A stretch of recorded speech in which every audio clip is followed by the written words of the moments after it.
In this video, we'll look at exporting multiple layers from Photoshop. So I have a multi-layered file here, and each layer has different icons on it, and I want to export all of these really quickly. This could be like 100 layers, it could be 10 layers.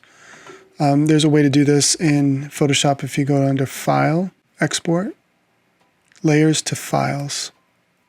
That'll bring up this dialog box. And you have a choice of different file types. So BMP, JPEG, PSD, TIFF, PNG 8, and PNG 24.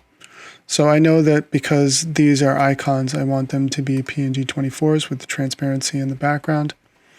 So with the options that are available, I can include transparency.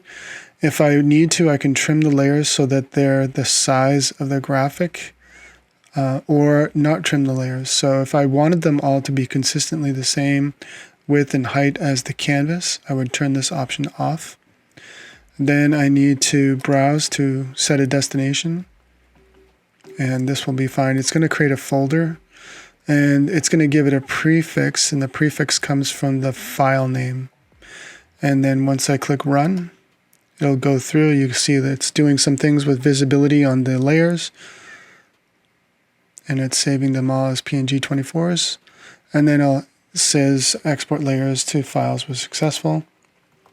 And if I were to go and look in the Finder in that particular folder,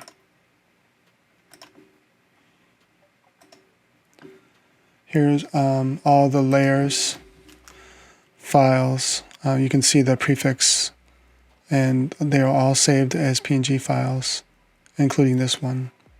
And this one was trimmed to size. So that's exporting multiple layered files from Photoshop.